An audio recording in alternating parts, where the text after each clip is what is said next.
Assalamualaikum and welcome to Intellect Coaching Center YouTube channel. Today we are going to discuss 16.3 of mathematics. अच्छा, अगर आप में से किसी ने अभी तक 16.1 या 16.2 के लेक्चर्स नहीं देखे हैं तो आई स्ट्रांगली रिकमेंड यू कि पहले आप वो दोनों एक्सरसाइज के लेक्चर्स देख लीजिए ताकि आपको 16.3 समझने में कोई मुश्किलात फेस ना करनी पड़े। अच्छा, इसके अंदर इस पूरी एक्सरसाइज के अंदर एक ही फॉर्मूला इस्तेमाल किया जाएगा। लाइक 16.1 16.2 के अंदर एक ही फॉर्मूला इस्तेमाल किया जा रहा था, that was distance formula. d is equals to under root x2 minus x1 the whole square plus y2 minus y1 the whole square. इस पूरी एक्सरसाइज के अंदर एक नया फार्मूला इस्तेमाल किया जाएगा, that is called mid point formula. और लेट्स सपोज कि we have 2 points a and b। a के कोऑर्डिनेट्स हैं x1 y1 जबकि b के कोऑर्डिनेट्स हैं x2 y2। and if I want to find the midpoint of these 2 points, so मुझे क्या करना पड़ेगा, x1 plus x2 divide by 2 comma y1 plus y2 divide by 2, यानी कि ये इसका x कोऑर्डिनेट हो जाएगा और ये इसका y कोऑर्डिनेट हो जाएगा। ठीक है, सो एग्जांपल्स देख लेते हैं, सवाल देख लेते हैं। क्वेश्चन नंबर 1 है इसका, find the mid points between the following pair of points using the mid point formula. आपको 2 पॉइंट्स दिए जाएंगे and you have to find the mid point of in between those 2 points. So अगर data बनाया जाए तो पता चलेगा कि x1 की वैल्यू इज 2, y1 की वैल्यू 6 है, जबकि x2 की वैल्यू -4, y2 की वैल्यू 8 है। Put these values in the midpoint formula. So formula क्या होता है, x1 plus x2. So here you can see कि आपके पास ये x1 की वैल्यू है और x2 की वैल्यू -4 है। फॉर्मूले में यहाँ बीच में प्लस होता है, plus minus becomes minus, so that becomes 2 - 4 upon 2 comma and y1 plus y2 होता है। y1 की वैल्यू 6 है प्लस फॉर्मूले का, और y2 की value 8, 6 plus 8 becomes 6 plus 8 upon 2, 2 - 4 becomes -2 upon 2, 6 plus 8 becomes 14 upon 2, 2 1 जा 2 और 2 1 जा 2, 2 1 जा 2, 2 7 जा 14. So here you will get -1, 7. Simple. Moving forward, the next question is we have to find the midpoint between P and Q.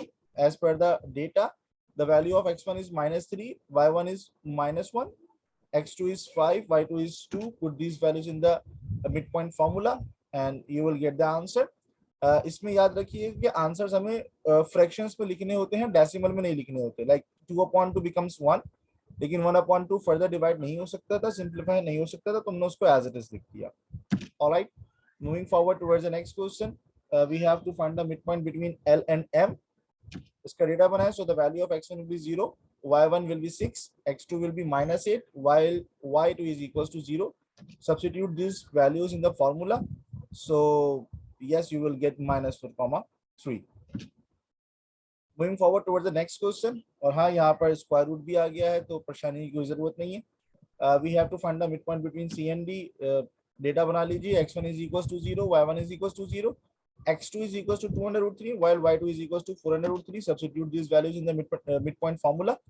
So अब आप यहाँ पर देख लीजिए कि जहाँ जहाँ पर कैंसिलेशन हो रही है वहां पर आप कैंसिलेशन कर दीजिए, और जहाँ पर नहीं हो रही उसको रहने दीजिए।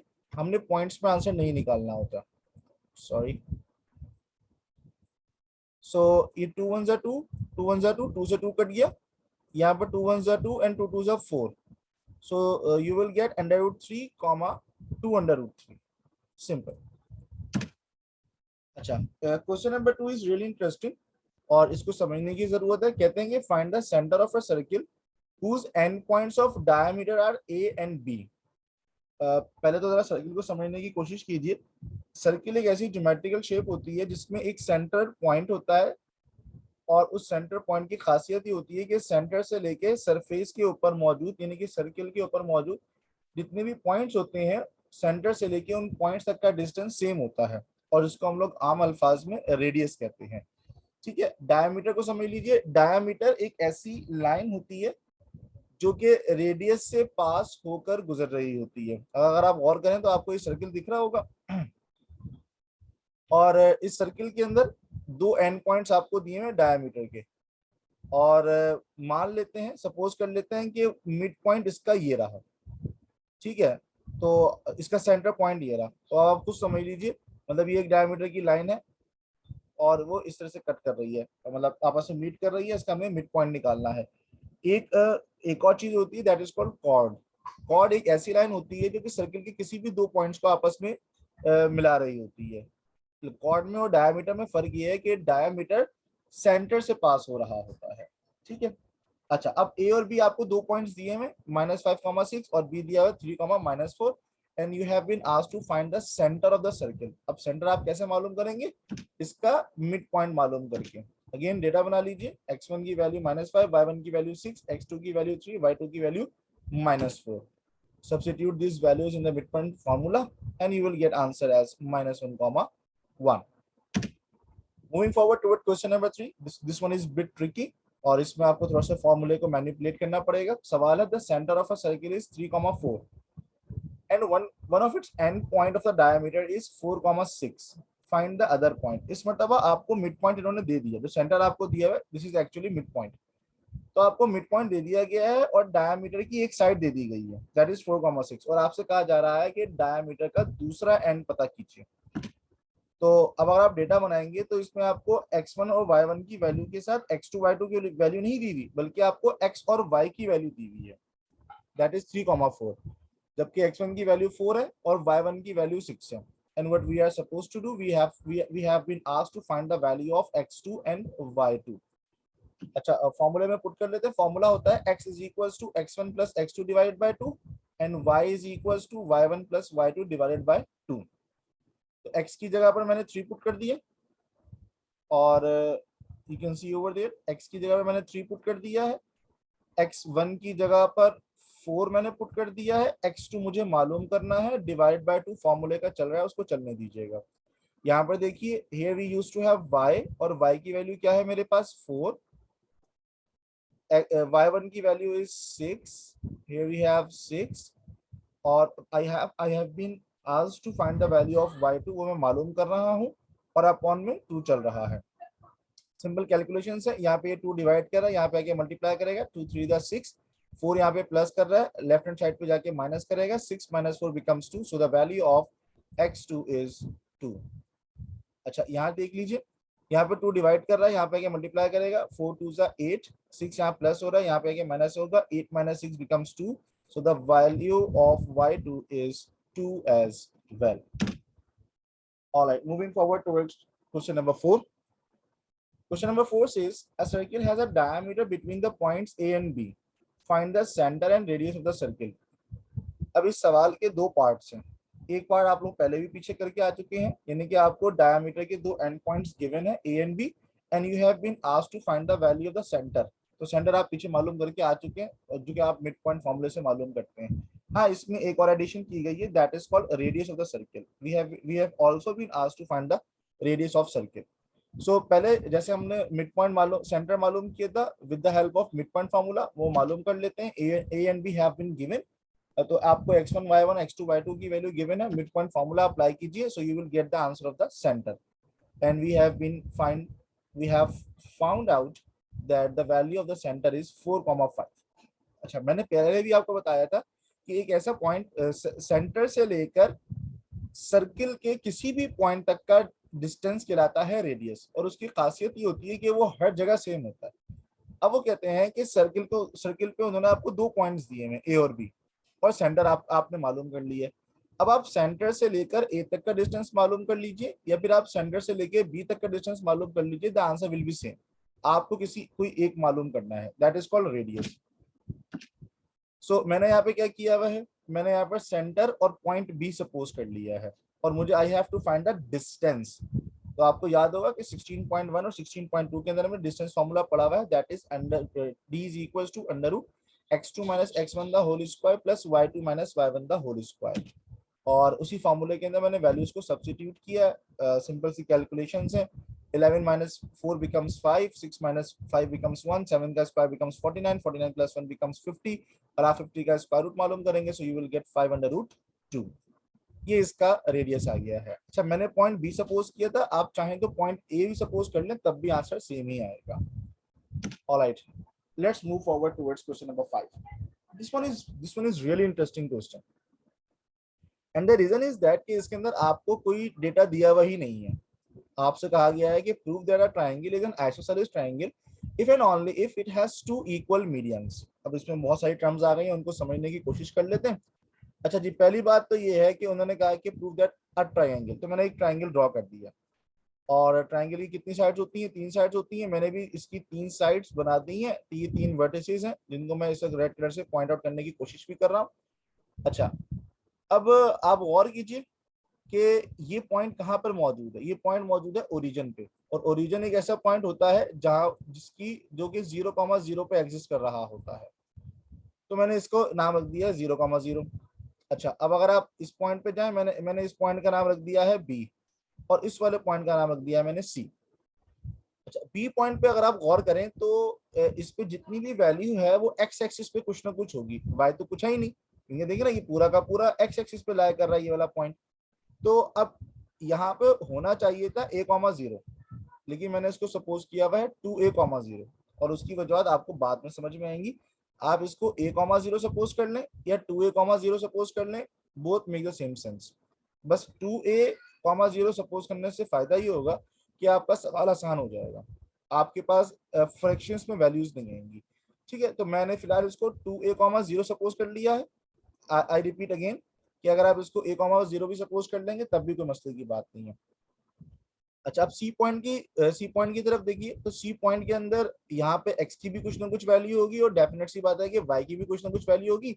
अच्छा, ना मुझे x की वैल्यू पता है ना मुझे y की वैल्यू पता है, तो मैंने उसको b और c सपोज कर लिया। Again just for the sake of simplicity, ताकि आंसर्स मेरे फ्रैक्शंस में ना आए, इसलिए मैंने 2b,2c लगाया है।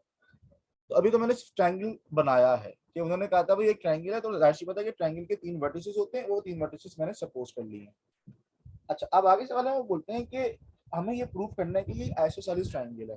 और आइसोसेलेस ट्रायंगल कौन सा ट्रायंगल होता है? जिसकी कोई सी 2 साइड्स बराबर होती हैं। अच्छा, ये कब होगा? If and only if it has 2 equal medians. अच्छा, मीडियंस क्या चीज होती है, उस बात को समझ लीजिए। देखिए, ये पॉइंट मेरे पास मौजूद है ए के सामने वाली साइड है बीसी। बीसी का मिड पॉइंट लीजिए और ए को इससे मिला दीजिए, ये बन गया है एक मीडियन। ठीक है, और मैं इसको नाम दे देता हूं डी। इसी तरीके से आप ये AC एक साइड है, इसके सामने पॉइंट कौन सा है? बी। AC का मिड पॉइंट मालूम कीजिए और उसको B से मिला दीजिए। अच्छा, इस पॉइंट को मैं बोल रहा हूँ E, तो ये BE एक दूसरा मीडियन हो जाएगा। अच्छा, इसी तरीके से अगर आप चाहें, उन्होंने कहा कि 2 इक्वल मीडियंस हैं, तो मैं 2 इक्वल मीडियंस ले लिए। अगर आप चाहें तो C के अपोजिट साइड क्या है? AB। AB का मिड पॉइंट लीजिए और उसको सी से मिला दीजिए, तो ये भी एक मीडियन बन जाएगा। लेकिन मुझे उसकी जरूरत नहीं है, क्योंकि सवाल के मुताबिक उन्होंने मुझसे कहा है कि आपने 2 इक्वल मीडियंस जो है ना वो सपोज करने हैं। तो मैंने क्या किया, मैंने एक पॉइंट डी लिया, और डी क्या चीज है? D is the mid point of A B. अच्छा सॉरी, मैंने ये डायग्राम थोड़ी सी गलत हो गई, मैं इसकी करेक्शन कर लेता हूँ। Alright, so the correction is वो BC का मिड पॉइंट डी सपोज नहीं किया हुआ मैंने AB का मिड पॉइंट डी सपोज किया हुआ है। ठीक है, आप चाहें तो उसको भी सपोज कर सकते हैं, कोई मसले की बात नहीं है, बट सवाल को आसान बनाने के लिए मैंने AB का मिड पॉइंट डी सपोज कर लिया। ऑलराइट, और E जो है वो मिड पॉइंट किसका है? AC का। अब पहला तो मसला ये है कि ना मुझे D की वैल्यू पता है ना मुझे E की वैल्यू पता है, तो मुझे क्या करना पड़ेगा? पहले मुझे D और E की वैल्यूज मालूम करनी होंगी। अच्छा, जैसे कि आपको दिख भी रहा है कि what is D? D is actually the mid point of A B. So मुझे ए बी का मिड पॉइंट मालूम करना होगा। ए की वैल्यूज हैं 0,0, जबकि बी की वैल्यूज हैं 2a,0। सो इसका मिड पॉइंट निकाल लेते हैं by with the help of mid point formula. तो ये आ जाएगा a,0। अच्छा, same is the case with point E. What is E? Is the mid point of A C, और a की वैल्यूज भी मुझे पता है और c की वैल्यूज भी मुझे पता है। Substitute this values in the mid point formula, so you will get the coordinates of e। Alright, के अंदर लिखा हुआ था कि हमने क्या करना है कि दोनों मीडियंस को इक्वल सपोज कर लेना। इट वाज गिवन ना इफ एंड ओनली इफ कि उसके दो मीडियंस आपस में बराबर हैं, तो मैंने CD और BE ये दोनों मीडियंस मुझे अब इक्वल रखने हैं। अच्छा, अब इसमें मसला ये कि ना तो मेरे पास CD की वैल्यू है ना मेरे पास BE की वैल्यू है, लेकिन हाँ डेफिनेट सी बात है कि मैं CD की वैल्यू भी निकाल सकता हूँ और BE की वैल्यू भी निकाल सकता हूँ with the help of distance formula. So अब इसके अंदर हम पहले हमने सी डी की वैल्यू निकाली है, हमारे पास सी भी है और डी भी है, डिस्टेंस फार्मूला अप्लाई किया है और सब्स्टिट्यूट द वैल्यूज, इनको सॉल्व कर लीजिए। अच्छा एक बात याद रखिएगा, मैं सी डी मालूम करूं या डी सी मालूम करूं, both make the same sense. मैं डिस्टेंस मालूम कर रहा हूं तो जाहिर सी बात है कि वो हमेशा सेम ही आएगा। ठीक है, जब मैं सी डी मालूम करूँ या डी सी मालूम करूँ, डिस्टेंस भी सेम। तो सी डी आ गया मेरे पास। इसी तरीके से मैंने बीई मालूम कर लेता हूँ और बीई बी भी मौजूद है, ई भी मौजूद है। मैं बीई मालूम करूं या ई बी मालूम करूं, both make the same sense. Alright. अच्छा, गिवन कंडीशन क्या थी कि भाई ये दोनों बराबर, तो मैंने इन दोनों को बराबर रख दिया। अब जाहिर सी बात है कि इनको सॉल्व करने के लिए पहले क्या करना पड़ेगा, इनके ऊपर से स्क्वायर रूट को खत्म करना पड़ेगा, और स्क्वायर रूट का दुश्मन कौन है, square. So taking square on both sides, दोनों तरफ आप स्क्वायरिंग कर लीजिए, स्क्वायर रूट खत्म हो गया। अच्छा, अब जो भी कैलकुलेशंस हो रही हैं आप उनको कर लीजिए। ए वालों ए स्क्वायर को ए स्क्वायर में से प्लस माइनस कर दीजिए, बी स्क्वायर को बी स्क्वायर में से प्लस माइनस कर दीजिए, सी स्क्वायर को सी स्क्वायर में से प्लस माइनस कर दीजिए।